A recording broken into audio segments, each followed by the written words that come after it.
Hello, everyone. Welcome back to Bruin Dash, the UCLA football show on Dash Sports TV. My name's Sam Connon, and I am joined once again for the last time this 2020 football season by Jack Perez. Jack, how are you doing today?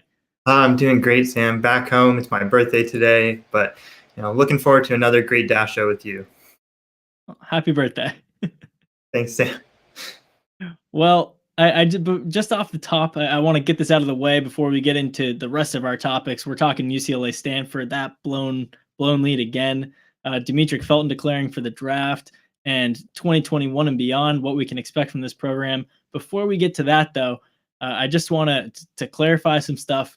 Preseason back in September, but before, I think right around when they were announced the season was coming back, Jack here, he made a bold bet, I guess you could call it, publicly said on this show that if Dorian Thompson-Robinson had fewer than one turnover per game, he would eat a shoe on the show. Sadly for you guys, our audience, for me who would love to see it, Dorian averaged exactly one turnover per game. We had to go back and check the tape for the exact wording. Jack won't have to eat a shoe on the show. It's a shame. I know Melba Thompson-Robinson, Dorian's mom, was really eager to see it happen. Trust me, Mrs. Thompson-Robinson, I was too. Believe me, it would have been amazing. I'm sorry that it can't happen. So you lucked out on this one, Jack. Well, you know what? It was a great season from DTR. I'll give him that. He had a way less turnovers this year in his 4.5 games that he was able to play. But at some point, turnover is going to cost you. And thankfully this year they didn't cost me. But if Mrs. Thompson-Robinson feels so strongly that she wants me to eat the shoe, maybe sometime after the pandemic, she can bake me up maybe a flip-flop, maybe something smaller than a whole shoe. Great. I am dying to see that happen. Fingers crossed we get to see it live on this show. But moving on from shoes, let's talk about this UCLA Stanford game. The Bruins fell to the Cardinal 48-47 in double overtime. UCLA was down 20-3 in the first half and somehow turned it around, scored 31 unanswered, and then blew that 14-point lead in the final 2.5 minutes. So, Jack, what are your main takeaways from the second heartbreaking blown game in a row for UCLA? I want to know what happened to this UCLA defense. Through the first 4 weeks of the season, they looked so good. And then, they come up against an Arizona State team with Jaden Daniels, and maybe you're starting to think, oh, they'll have trouble here. And they shut him down completely. And all of a sudden, they're 3-2. It's not the perfect record. They had a couple of tough games, especially against Oregon. Colorado, that first half really killed everyone. But they improved. They look like a top 40 defense. And anything in the top half of the country would have been a massive step up from last year. All of a sudden, you go up against Keenan Slovis and Davis Mills, and they just ripped this defense apart. And it wasn't even all at once either. In the third quarter against Stanford, UCLA looked so good. They had a pick six. They looked like Davis Mills couldn't do anything against them. And they allowed Chase Griffin to come into this game, look comfortable, and bring the offense back. I don't know what happened in this first half and fourth quarter again with this defense. Overtime's a different story. Overtime, it's 25 yards. That's pretty tough to prevent for any defense. But what happened? Where did that aggressiveness go? They talked all offseason about attacking the ball. And then they started to do it. And then all of a sudden you start seeing against Stanford and USC, they're laying off of receivers. They're starting 10 feet back. And you can't do that against teams with great quarterbacks and great receivers. I don't know what happened with this defense, Sam. And it perplexes me to this day how Chip Kelly hasn't either fired Jerry Arzenaro or forced him to make some changes on that side, because at some point you have to lay the blame on this defense. And I was defending them all throughout this time, saying, the offense is putting them in tough positions a lot. At some point you can't really stop every offense. But this defense collapsed, and it really caused a lot of problems for a UCLA offense that looked amazing in the second half of that Stanford game. Yeah, absolutely. I just want to run through the drives for Stanford to start the game. So they go 61 yards in 7 plays, touchdown, 75 yards in 6 plays, touchdown, 64 yards in 10 plays, ends in a punt. But then the next drive, they go 80 yards in 8 plays for a touchdown. So I know they missed an extra point in there, but still they were humming, they were moving. really UCLA could not do anything against Davis Mills and the run game. The run game especially was tearing them apart. And then in the second half, to start the second half, at least they completely flipped the switch. Stanford went 6 yards in 6 plays, punt, and then interception, 9 yards in 5 plays, punt, and then interception. So they turned it around. Like you said, the offense turned it around. They had 4 straight scoring drives, so 24 straight points before that pick six to make it 31. And the defense turned around at the same exact time. Literally, everything was coming in order, perfectly aligning for a UCLA team that looked like they were completely down and out, down 20-3, or I mean, it was 13-3. Dorian Thompson-Robinson goes down with that knee injury. I mean, it looked pretty bad. He ended up getting up, walking around, and then when he came out after half, he was in street clothes, iced up, boot, crutches, everything. Could tell he wasn't coming back. But when he went down, they missed that field goal after, and then Stanford put together another long scoring drive. So it looked like it was done. The defense was playing horribly. Offense, even though it had been moving the ball, had penalties, injuries, whatever, that no DTR left, no Felton left, and was kind of holding them out of it. And then magically things come together, and it was looking good. Jack, you were there. Tell me what I know you're objective about this team, but the mood in the press box, your mood had to be so all over the place, especially after this 31-0 run. Oh, yeah, it was insane because it looked like UCLA was just done with the season. It looked like after the USC loss, they had a massive hangover. They couldn't do anything. And I don't really fault that on even DTR. You know, he didn't have Demetric Felton out there with him. It was a new offense, really. We also lost the starting center, Sam Mazzaro, early in the third quarter. So I wasn't faulting this team if they were just going to lay an egg, get out of the Rose Bowl, end the season with a loss, and just try again next year. But it's the same mistakes over and over for Chip Kelly because his offense was so good and so adaptive in that second half. Chase Griffin came in as quarterback, and they understood his limitations. They understood what he couldn't do, and they built the offense around him. And for the defense, they looked like they needed to attack Davis Mills because they let him get off too easy in the first half. Yes, he didn't have any touchdowns then, but he was driving that team. He was really in command. When they got him off of his game, he was throwing pick after pick, and those drives were just stalling out. But it was at the end of the game, you kind of knew Chip Kelly's going to do the same thing over and over again. And lo and behold, in overtime, it bit them. That 2-point conversion was awful. Everyone in the press box knew exactly what Chip Kelly was going to do. And the first 2-point conversion surprised us trying to run a pass play. But that second time, after the offsetting penalties, we knew exactly what was going to happen. It was going to be a run straight up the middle. And what did he do? He ran it straight up the middle. And I applaud Chip Kelly for going for 2. They were losing a lot of guys to injury. Last game of the season, you kind of want to get out there. We also didn't know how long they were going to let us stay at the Rose Bowl, considering the 10 p.m. curfew in LA. But at some point, you have to change something up. And we can say it again and again and again, and we're definitely going to talk about that later in the show.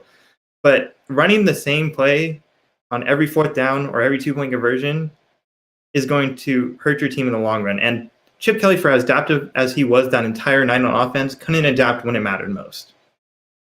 Yeah, like you said, he had to adapt when DTR went out. Chase Griffin came in. The offense changed a little bit. They couldn't rely on the pass. And the way they were running the ball with Britton Brown, Stanford had to sell out to stop the run. Didn't work. But because they were playing the run, it opened things up for Chase Griffin, who's not as good of a passer as DTR, doesn't have as strong of an arm. But the way they called plays, they opened up lanes.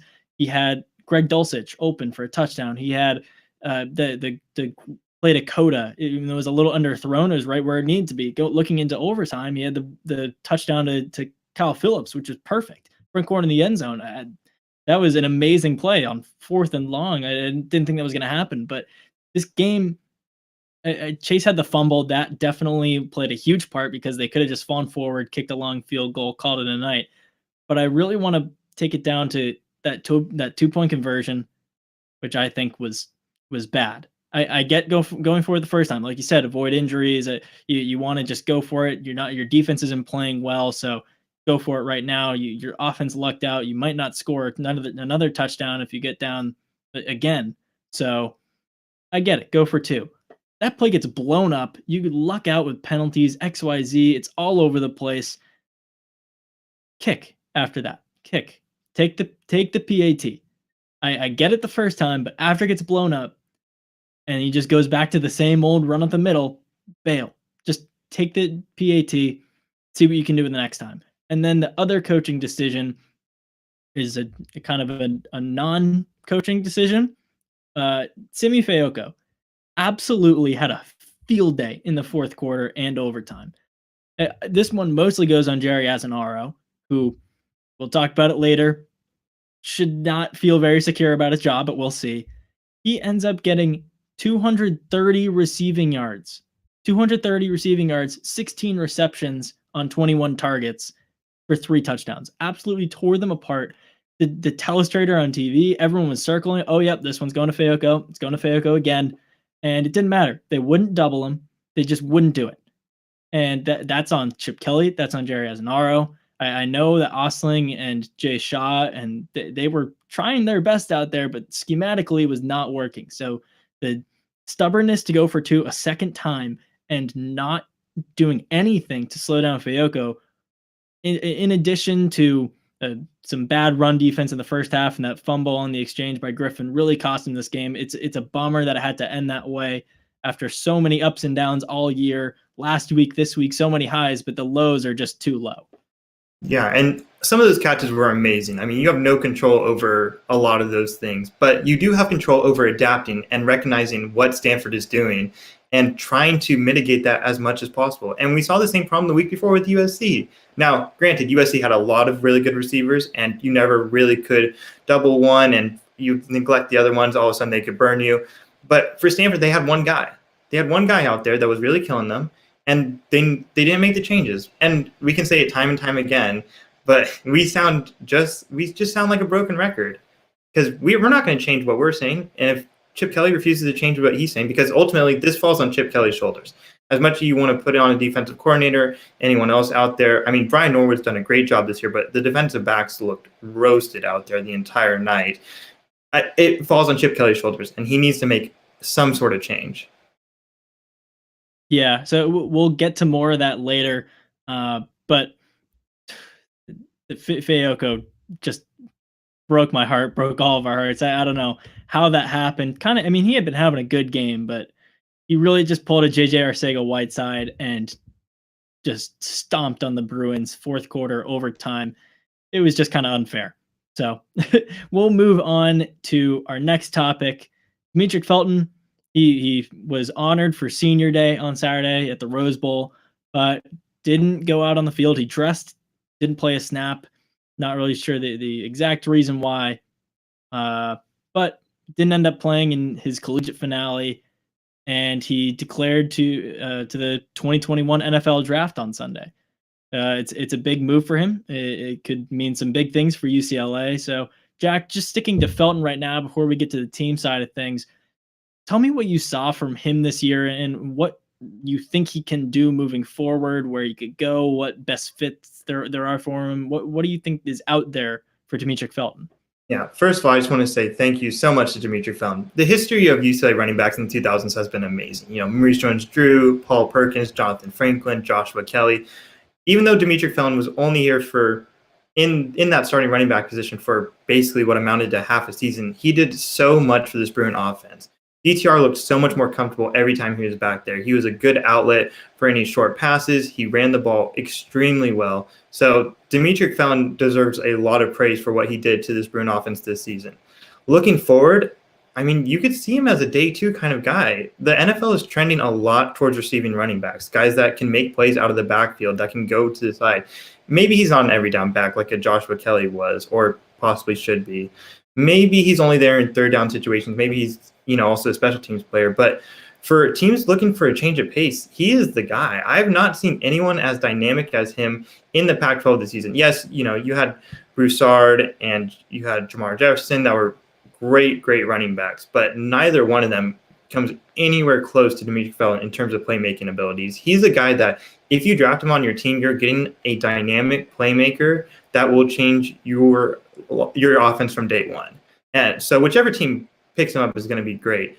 On the other side, UCLA is losing a big playmaker, and there's not really a guy there to immediately replace him. So that's going to be a huge loss. That's a huge gaping hole that you have to fill. Yeah, absolutely. But we talked about it a little bit earlier, but Britton Brown really had a great day on Saturday. That was great to see, knowing that Felton was probably going to be gone. He was on it for senior day, so there's 99.9% chance he was declaring, graduating, whatever. So turns out he is gone, and Britton Brown, it can be a serviceable replacement. He can't do everything Felton can. Definitely not. They're not the same type of player. Britton Brown's what, 6'2", and Felton's 5'10". Felton's a receiving back, kind of like move out of the backfield, laterally move, like you were saying. And Britton is like a classic hard nosed, like put your helmet down kind of runner. He's not a bruiser. He's not a goal line specialist, but he runs really smoothly. He runs like a classic running back, standing up tall. He found some great holes on Saturday. There was that one that he broke out for 40 yards, starting from his own territory. Really looked like it was a broken play. There was nothing there, and somehow slips in between the center and the left guard, breaks out to the right, makes a really good play out of it. His vision was great. His toughness was great, and he ended up with over 200 yards. You're not seeing that every day from any other running back who can come in. He is a graduate transfer from Duke. Because of COVID, he'll have another year of eligibility. It seems like people are talking like he may use that and return to UCLA. And the thing is, they really need him to. They don't really have a serviceable, reliable replacement in house.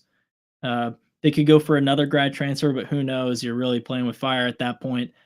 If you have Britton Brown come back, who had a great season as a backup running back, he's averaging over 70 rushing yards per game, plus 5 total touchdowns in 6 games. That's from your backup. You put him at number 1. That's awesome. He could be in a full season next year. He could reliably be a 1,000-yard rusher. And you got Keegan Jones, who can be a receiving back. Casimir Allen, who really didn't play down the stretch this year after he was on the COVID list for a little bit. He can be a receiving back. He can be shifty. He can work real wheel routes. And then you bring in Deshaun Merle he's a recruit from Alabama, 4-star.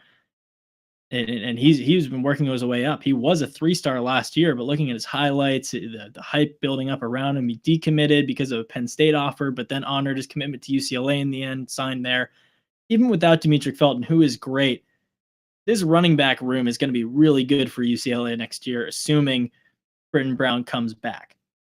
Right. But as good as possibly the running backs could be next year, this is going to have the biggest impact on Dorian. You know, he tweeted out earlier today, 1 more year, basically signifying that he's coming back for a 4th year here at UCLA. Weren't sure if he was going to declare for the draft or not. I think that's a smart move for him. You can make a lot of records here at UCLA, especially with as dynamic a playmaker as Dorian is. And as we saw this year and mentioned earlier, his turnover ratio went way down. So if you cut that even further next year, if he has 6 interceptions all over a 12-game season next year, think of how good he could be. But I'd also like to see Chip Kelly involve him more in the run game. He is a dynamic playmaker like Demetric Felton is, but at the quarterback position.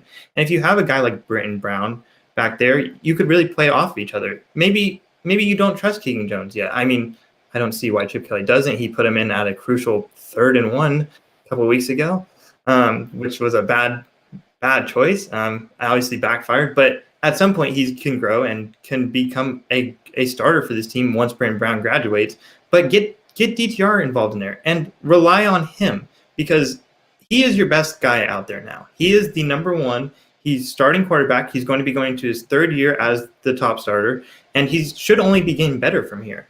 You know, he's had Josh Kelly to rely on when he first started. He had Demetric Felton this year and a good group of wide receivers, and Greg Dulcich broke out huge this year, so that was great to see. He's probably coming back for another year. Rely on Dorian. Get this offense moving, because if your defense is going to play just as poorly against USC and Stanford as they do all next year, then you're going to have to rely on him to make a lot of miracle touchdowns happen for you. Yeah, and we'll get more into the future in a second, but looking at the entire offense, it really just looks like it's going to be Demetric Felton leaving. The only guys who were honored for senior day were Osa Odigizua and Demetric Felton. So Paul Gratton could come back for another year. The whole offensive line has more eligibility.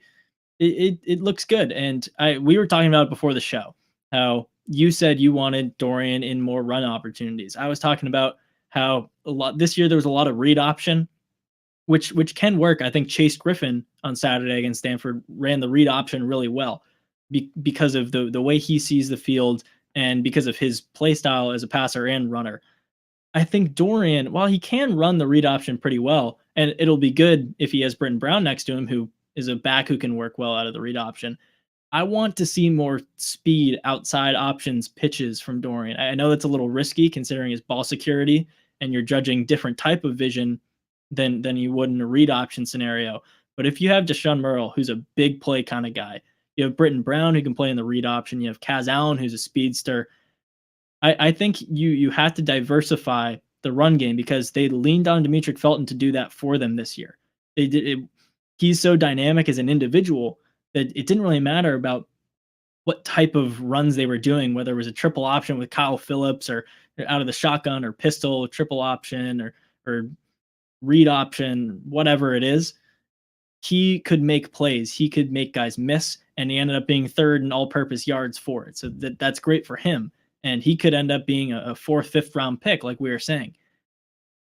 But UCLA needs to make up for that improvisation with play style, with play calling.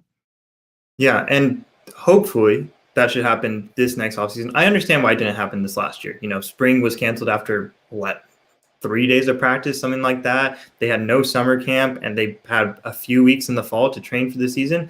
Now Chip Kelly has all spring, all summer to design a playbook and to design a system that really benefits DTR, that really gets the best out of him, because this is his fourth year. This is it for him, unless something happens and he has to take a red shirt, comes back, but that's probably not going to happen. Design a play style for him that really works with his strengths, because it is his fourth year here. You know what his strengths and weaknesses are. You and I know what his strengths and weaknesses are. Every single person in that Rose Bowl knows what his strengths and weaknesses are, including the opposing team. So play to his strengths, because this is your guy. This is who Chip Kelly's legacy is basically going to ride on. Absolutely. So speaking of Chip Kelly's legacy, we're going to move on to our final topic of the day, and that is the future of this program. 2021, obviously the immediate future, but also beyond. There's a lot of discussions about the coaching staff, whether it's Chip Kelly, Jerry Azzanaro, or just any combination of assistants who are underpaid or maybe need some new blood at certain positions, whatever it is. Like we were saying, a lot of players returning. Not sure who it's going to be totally yet, but Dorian probably coming back. Felton and Odigizua, probably their best offensive and defensive player this year, are not. So there are going to be changes, but a lot of people staying in-house. Jack, what are your expectations over the next couple months as we go into spring practice, if it happens, hopefully, and what that could mean for 2021? Let's not forget the fact that Bruin fans are crazy. Nothing is ever enough for them. It's never enough. They expect a championship or bust. Even in sports where UCLA is probably not primed for that, it's still, you expect the best. For Chip Kelly, he just needs to get a winning record. And to do that, he first needs to start with developing, like I said, a play style that benefits Dorian. The second thing he needs to do is completely overhaul his staff. Jerry Azzanaro cannot be there any longer. We've seen him try these past few seasons, and it's failed every single time. And it's nothing against him, but at some point, you have to change something, or it's your job on the line. Either Chip Kelly gets rid of him, or Martin Jarman's going to get rid of Chip Kelly. And maybe it won't be this year because he has to spend $9 million due to the contract situation that Chip Kelly has. But it's definitely going to be the year after if nothing changes with this defense, because as good as your offense is, defense wins games. I'm looking to see Brian Norwood possibly step up into that defensive coordinator role if Azzanaro is let go. Or, I don't know, maybe give him even more keys to the defense. Something has to change on that side of the ball because your offense is looking good. As much as Demetric Felton leaving is going to hurt, the offensive line looked relatively good all season. The receivers were improving. Your running backs are always going to be good because Chip Kelly knows how to develop running backs, and Dorian is a commodity. So having all that back on the offense really means he needs to spend his next 2 months just focusing deep on the defense and improving that in any way, shape, or form. Yeah, totally. And it's last year there were rumors about the athletic department giving Kelly an ultimatum to fire Azzanaro. It was all turned out to be hearsay, whatever. None of it ended up being true. This year, things could be different. I know Chip Kelly and Azenaro worked together at Oregon with the 49ers, just all over the place. And this might be it for Az. I think this should be it. Like you were saying, I would like to think this is the end of the line for him. He has been given enough opportunities. And having Brian Norwood step up and be the defensive coordinator, obviously it's a position he held. He was a co-DC at Navy. So he has the experience at an FBS level to be a defensive coordinator, but it also wouldn't be unheard of in terms of the internal upward mobility for UCLA. Chip Kelly's first year, he didn't have an official offensive coordinator. And then his second year, Justin Fry goes from offensive line coach to offensive coordinator. So something like that could definitely be in the cards. I just want to hit on Chip Kelly's contract just to make it clear for everyone. He has 2 seasons remaining on what was initially a 5-year deal. He has a $9 million buyout this year, and it's a $9 million buyout all the way until January, the middle of January of 2022. So remember when UCLA fired Jim Mora on his birthday in November of 2017, all the way back then? UCLA probably won't do that with Chip Kelly. If he has a bad enough 2021, they won't fire him in November because all they have to do is wait 2 months and they get off scot-free, no buyout. So it's going to be an interesting search. It could change their potential candidates. I've been talking about, Jack's been talking about Luke Fickell from Cincinnati for a long time. If Fickell's not poached by someone this year, which it doesn't seem like he will be despite Cincinnati's success, it'd be hard to imagine he lasts another year without going to a Power 5 school. So that could be complicated. It could change the suitors to, I mean, I really like, and a lot of people like, Eric Bieniemy from the Kansas City Chiefs, their offensive coordinator. So you have a defensive guy in Luke Fickell, offensive guy in Bieniemy, and who knows? That's just some names were thrown out there. We had someone in the comments before the show went up say Urban Meyer. There was some rumors last week about Martin Jarman, because of his connections at Ohio State and hiring Urban Meyer there, that was an option. It's definitely not. At least I would say it's definitely has not been discussed or potentially talked about. I'll never say never in terms of something that could possibly happen, but that'd be a disaster. Jack, I know you wanted Rick Pitino instead of Mick Cronin. I'm sure you want Urban Meyer over anyone. But other than that, what does Chip Kelly have to do? Just a win total, a benchmark. What does he have to do to save his job? And before we get Jack's answer, if you have any thoughts or comments in the live watching us, feel free to contribute, and we'll pick apart your thoughts as well. So Jack, go ahead. Yeah, I know I said Rick Pitino for basketball, but the thing you have to do is hire upwards. Hire someone that's not upwards trajectory. Get a younger guy like a Mick Cronin in the basketball team. You know, he had been doing well at Cincinnati for years, and he moved on up. Chip Kelly, on the other hand, was moving down from the NFL, where he had a disastrous last season with the 49ers. You don't want to hire someone like that. So maybe Urban Meyer isn't the right choice. Even though he didn't have bad years really at Ohio State, you don't want to hire a guy that's older, that's already had to resign from 2 jobs because of health problems. That's not someone that you want to build a problem. Okay, well, that's a different story entirely.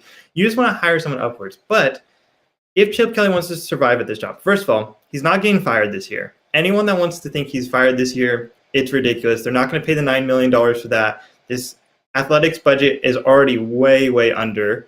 I know they got a new sponsorship deal with Jordan.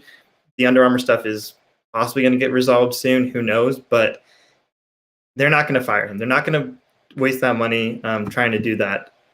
What Chip Kelly has to do is go 7-5. It's that simple. Play 7-5 and play attractive football. Because for most this year, UCLA actually looked good at football. They looked like a team that was fun to watch. Yes, they lost to Colorado, and yes, they lost to Oregon. And those 2 losses stung because there was a chance that they'd get back into those games and possibly win out.